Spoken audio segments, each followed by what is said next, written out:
আসসালামু আলাইকুম রহমতুল্লাহি অবরকাত। সম্মানিত দর্শক, আমাদের দেশে রাজনীতির যে কালো জাদু, এই কালো জাদুর তাণ্ডব চলছে।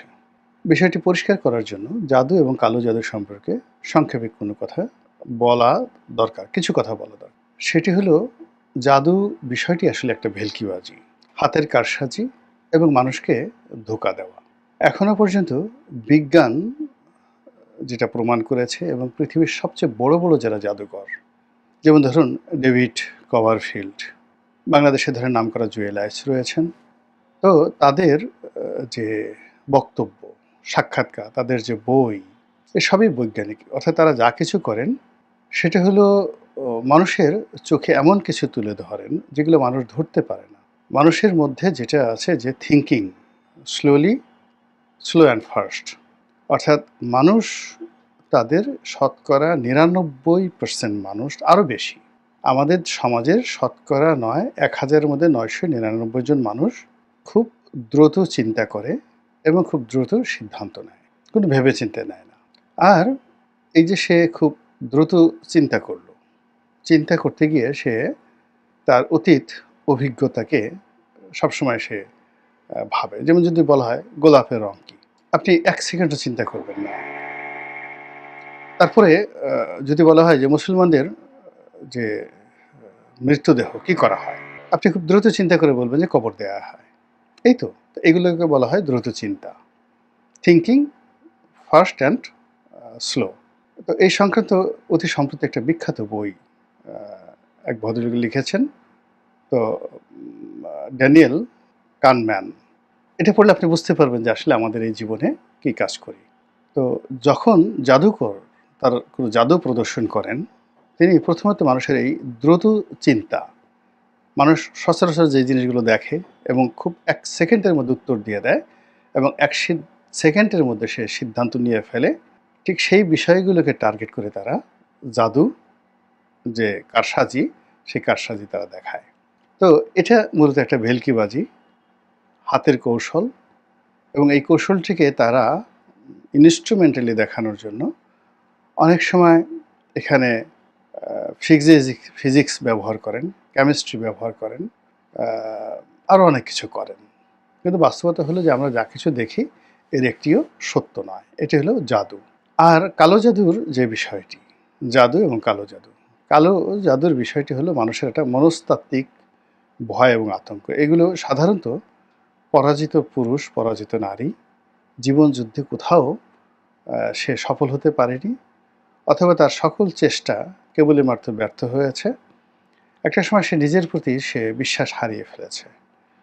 ফলে কোনো একটা ধোঁকাবাজ যদি তার সামনে এসে একটা কথা বলে, হাতে একটা তাবিজ পরিয়ে দেয়, কিংবা ধরুন একটা পচা মিষ্টির উপরে সে একটা ফু দিল, কুলু কুলু কুলু কুলু, মুলু মুলু মুলু মুলু, এরকম একটা কথা বলে মনে মনে কুলু কুলু কুলু, মুনু মুনু মনু, এবং ওই লোকটিকে সে শুনিয়ে এই মন্ত্রোচ্চারণ করলো, কুলু কুলু কুলু, মুলু মুলু মুলু, ফু। তারপর সেই পচা মিষ্টিটি তাকে দিল, এবং যেহেতু সে মানসিকভাবে বিষণ্ণ, তার কাছে মনে হবে যে পৃথিবীর সবচেয়ে সেরা মিষ্টিটি সে খেলো। তো এভাবে আসলে কালো জাদু নিয়ে আমাদের এই সমাজে নানা রকম ভয় আছে, আতঙ্ক আছে, ভুল আছে, ভ্রান্তি আছে। তো সেই দিক থেকে যদি আপনি বিবেচনা করেন, অনেকে হয়তো যারা ধর্ম পালন করেন তারা বলার চেষ্টা করেন, না, ধর্মে তো শয়তানের কথা বলা আছে।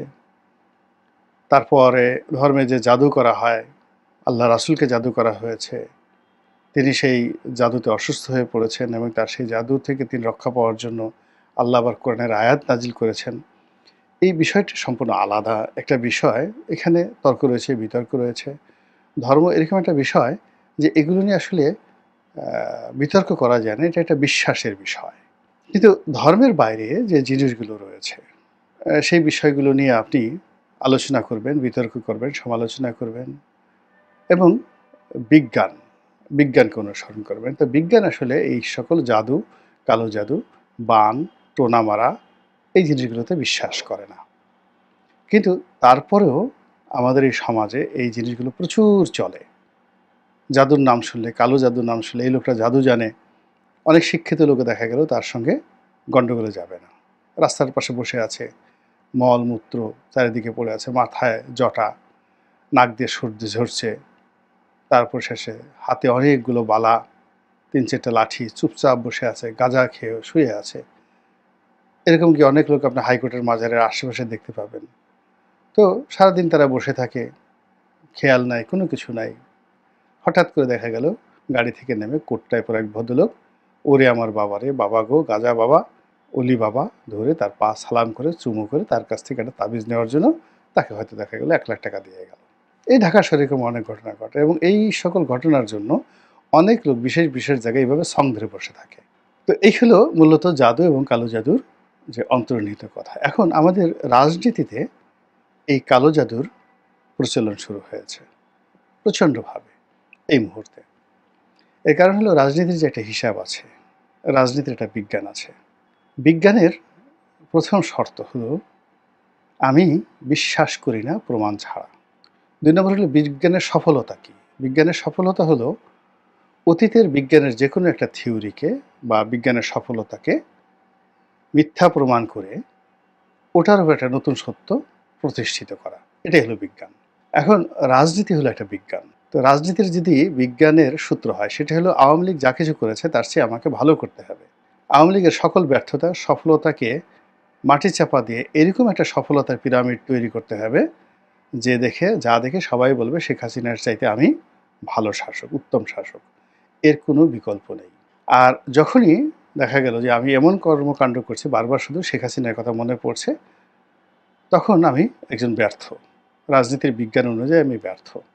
আর আমার এই ব্যর্থতা যখন আমার চোখে মুখে প্রকাশিত হয়ে যাবে, তখন শেখ হাসিনাকে দেখলে আমার ভয় লাগবে, আতঙ্ক তৈরি হবে হৃদয়ের মধ্যে, এবং তার হাত থেকে বাঁচার জন্য আমি তাবিজ পড়ব, কবাজ পড়ব, সূরা মুখস্থ করব, এবং বিভিন্ন হুজুরের কাছে যাব। হুজুর একটা ফু দিয়ে দেন, যেন শেখ হাসিনা আমার উপর আক্রমণ না করে, সে যেন বাংলাদেশে না আসতে পারে, শেখ হাসিনার যেন কুষ্ঠ হয়, তার যেন ডায়রিয়া হয়, ডায়রিয়া মানে কি, কলেরা হয়, তার যেন কলেরা হয়, গুটি বসন্ত হয়, তারপর শেষে ও যেন মারা যায়। এরকম একটু বান মেরে দেন তো, শেখ হাসিনার বান মেরে দেন। তখন দেখা গেল যে ধড়িবাজ কোনো লোক, তারা কী করলো, এই বাঘের, এটা বললো বাঘের চুল, ওটা ইঁদুরের দুধ, তারপরে শেষে তেলাপোকার পাখা, এসব মিলিয়ে চূর্ণ করলো, একটা ট্যাবলেট বানালো, ট্যাবলেট বানিয়ে তার মধ্যে একটু মধু মিশিয়ে দিল, বলো এটা আপনি খান, এটা আপনি খান, এটা আপনি খেলে আপনার ভিতরে একটা বল হবে, শক্তি হবে। তো সে একটা গুলি তাকে খাইয়ে দিল, তারপরে শেষে তাকে একটা তাবিজ পরিয়ে দিল, এরপরে তাকে অদ্ভুত অদ্ভুত কিছু মন্ত্রসন্ত্র পড়ে বলল যে আপনার উপর কালো জাদুর যে আসর হয়েছিল, সে আসর থেকে আপনি এখন মুক্ত, শেখ হাসিনা আপনাকে কিছুই করতে পারবে না। তো এই হলো, মানে আমি শেখ হাসিনা দেখে একটা উদাহরণ দিলাম। এটা যদি আপনার একটা মেয়েকে পছন্দ হয়, তার প্রেম নিবেদন করতে গিয়ে আপনি বারবার ব্যর্থ হচ্ছেন, তখন ওই মেয়ের প্রেম লাভের জন্য আপনি এরকম কালো জাদুর আশ্রয় যদি নিতে যান, তাহলে আপনার জীবনে এরকম ঘটনা ঘটবে। এটা হলো স্বাভাবিক। তো এখন আমাদের যে রাজনীতির যে বিজ্ঞান, সেই বিজ্ঞান অনুযায়ী এখন যারা এসছেন, তারা কতগুলো কাজ করবেন, কতগুলো তথ্য উপাত্ত দেবেন, কতগুলো সফলতা দেখাবেন, এবং সেই সফলতা অনুযায়ী তারা তাদের নিয়তি নির্ধারণ করবেন। কিন্তু তারা বিজ্ঞান রচনা না করে তারা সাহিত্য রচনা করছেন, গল্প, অদ্ভুত অদ্ভুত সব গল্প সংস্কার করা হবে, তারপর সংবিধান লেখা হবে, সংবিধান তৈরি করা হবে, রাষ্ট্রপতি শাসিত সরকার হবে, ডক্টর ইউনূস বর্তমান সরকার আজীবন থাকবেন, তারপর তিনি ৫ বছরের জন্য থাকবেন, তাকে কেউ ছাড়তে চাচ্ছে না, তিনি এই বাংলাদেশকে অচিরেই দুবাই করে ফেলবেন, আমেরিকা করে ফেলবেন, লন্ডন করে ফেলবেন। তিনি একজন ম্যাজিক্যাল ম্যান, অসম্ভবকে সম্ভব করার অসংখ্য মন্ত্র তার কাছে রয়েছে। আমেরিকা, ইউরোপের সঙ্গে তার এই সম্পর্ক, এগুলো দিয়ে তিনি বাংলাদেশের প্রতি ইঞ্চি জায়গা একেবারে ২৪ ক্যারেট গোল্ড, স্বর্ণ দিয়ে তিনি মুড়িয়ে দেবেন। মানুষ সেই সোনার যে জমিনের উপর হাঁটবে, সোনার জুতো পায়ে দিয়ে, সোনার পোশাক পরে, এবং মাথায় সোনার মুকুট পরে। তারা সোনার ভাত খাবে, সোনার পানি খাবে, মানে গোল্ড যখন গরম করে একদম লিকুইড গোল্ড, সেরকম লিকুইড গোল্ডের তারা পানি খাবে, সোনার মালা পরবে, এবং এগুলো করতে করতে করতে করতে একটা সময় মানুষ জান্নাতে চলে যাবে। এই যে গল্প, এই গল্প আমি যেভাবে রসায় রসায় বললাম, এটা আপনি দেখবেন যে ওয়াজের ময়দানে কিছু লোক, যারা সাধারণত দেখেন ওয়াজ যারা শুনতে আসে, এরাও ওই যে আগে যেটা বললাম, অনেকে জানে না, অনেকের এই হুজুরদের গল্প গুজব ঠাট্টা মশকারা চুটকি মুটকি এগুলো সব ভালো লাগে। অনেকের ওই যে ওরা যে জিকির করে, ওই জিকিরের সাথে তাল মিলাতে তাদের খুব ভালো লাগে। অনেকের বউয়ের সাথে সম্পর্ক ভালো না, ছেলে মেয়ে অপকর্ম করে, বিভিন্ন রকম ফ্রাস্ট্রেশনের মধ্যে, তো সেখানে এসে একটু তারা জান্নাতের খবর, টিকেট এগুলো নিয়ে একটু খোঁজ খবর নেয়। ফলে এই ওয়াজের ময়দানে যারা বসে বসে ওয়াজ শুনতে আসেন, এদের সকলের পেছনেই একটা থেকে 1000টা কারণ রয়েছে। কিন্তু বিজ্ঞান মনস্ক মানুষ, লেখাপড়া জানা মানুষ, কোরআন হাদিস জানা মানুষ, তারপর জীবনে সফল, টাকা পয়সা আছে, তাদের বাড়ির একটা ঘরের মধ্যে এরকম কোনো ওয়াজ হলো তারা কিন্তু ওখানে যান না, দরকার নেই। তাদের কাছে মনে হয় যে পরিশ্রমটাই জীবনের সফলতার চাবিকাঠি, সততাই হলো পরিশ্রমকে সুফল এনে দেয়, পরিশ্রমকে মহিমান্বিত করে। কৌশল, দক্ষতা, অভিজ্ঞতা ছাড়া কোনো ফুফাতে ওয়াজ নসিহতে কাজ হয় না। তো এই ওয়াজ নসিহত থেকে শুরু করে বিভিন্ন জায়গাতে আপনি দেখবেন এক শ্রেণীর লোক তৈরি হয়ে গেছে, ইনক্লুডিং রাজনীতিতে। আগে এটা ওয়াজে ছিল, এখন এটা রাজনীতিতে। যেমন সবাই বলেন তো এটা ঠিক কিনা, হাজার হাজার মানুষ বলে ওঠে ঠিক ঠিক ঠিক। আপনি দেখেন যে এই যে ঠিক ঠিক যে শব্দটি শুরু হয়েছে, এটা কত বছর আগে সত্যজিৎ রায় একটা সিনেমা বানিয়েছেন, সেটা হলো হীরক রাজার দেশে। তো সেগুলো মহামন্ত্রী, বলো তো এটা ঠিক কিনা, জি জাহাপনা, ঠিক ঠিক ঠিক ঠিক। এইরকম ঠিক ঠিক যে অবস্থা, গত এই 7-8 বছর ধরে আমরা এই রোগ আমরা দেখে আসছি। প্রেস ক্লাবের মাঠে একজন চুঙ্গা হাতে বক্তব্য দেয়, আর পিছনে 10-12 জন লোক দাঁড়িয়ে থাকে, জোরে বলে ঠিক ঠিক ঠিক। আর তাদের সাথে সামনে গলা মিলে আরও 20-25 জন লোক ভাড়া করা, তারাও বলে ঠিক ঠিক ঠিক। এই যে রাজনীতির অঙ্গনে এই যে ঠিক ঠিক আসছে, এটার আবার আদি ভাই, এটা হলো ওয়াজের ময়দানে। তো তারা কোরআনের একটা আয়াত বলল, যেমন লিল্লাহি মাফিস সামাওয়াতি ওয়া মা ফিল আরদ, কেউ বুঝলো না। সবাই বলল সুবহানাল্লাহ, হায় হায় হায় হায়। বলেন তো ঠিক বলেছে কিনা, সবাই বলল ঠিক ঠিক ঠিক। এইরকম ঠিক ঠিক ঠিক। তো এই ধরনের যখন সম্প্রদায় হয়ে যায়, যারা শুধু মাথা ঝুলায়, বিতর্ক করে না, ভিন্ন মত তৈরি করে না, আপনার কোনো মতামতকে চ্যালেঞ্জ করে না, আপনার সঙ্গে দ্বিমত করে না, শুধু ঠিক ঠিক বলে, ধরে নেবেন যে সেখানেই প্রতারণা রয়েছে, সেখানে কালো জাদু রয়েছে, সেখানে নির্বুদ্ধিতা রয়েছে, সেখানে অজ্ঞানতা রয়েছে, সেখানে অন্ধকার রয়েছে। তো এই যে ধারাবাহিকতা, এই ধারাবাহিকতা এখন আমাদের এই রাজনীতিতে ভর করেছে। এই রাজনীতিতে আমরা একটা ইলিউশন তৈরি করে ফেলেছি, একটা কল্পনা। আকাশের চাঁদ নিয়ে যেভাবে কবিরা কবিতা লেখে, আমরা এখন সরকারকে নিয়ে কবিতা লিখছি, এবং সরকার যে সকল কর্মকাণ্ড করছে তার সে সকল কর্মকাণ্ডকে যাকে বলা হয় কল্যাণকর, সে সকল কর্মকাণ্ডকে নিয়ে কোনো প্রশ্ন করা যাবে না। সে সকল কর্মকাণ্ড যে দেশ এবং জাতির জন্য একটা ম্যাগনা কার্টা, আপনারা তো ম্যাগনা কার্টা সম্পর্কে জানেন, এইরকম প্রচার করার জন্য শত শত হাজার হাজার ভাড়া করা ঠিক ঠিক পার্টি, যারা রাজপথে এসে ভাড়া করে আনা হয় এদেরকে, তারা ওই দাঁড়িয়ে দাঁড়িয়ে শুধু বলে ঠিক ঠিক ঠিক। এবং এদের মধ্যে মানে এদের মান এতটা নিচু পর্যায়ের, যাদেরকে ভাড়া করে আনা হয়। এরকম এক চাচা, বৃদ্ধ চাচা, বুড়া মানুষ, তাকে ভাড়া করে নিয়ে আসছে। তো ইউটিউবার যারা আছে তারা আবার তাকে জিজ্ঞাসা করছে যে আপনি এখানে কেন আসছেন? বাবা জানি না। তো এখানে এই হচ্ছে, জানি না, কিছু জানি না। তো ও রাগ করে বলছে যে সে বলেন তো, আমরা যে মুসলমান, আপনি তো মুসলমান, বলে হ্যাঁ মুসলমান, মুসলমানদের নবীকে?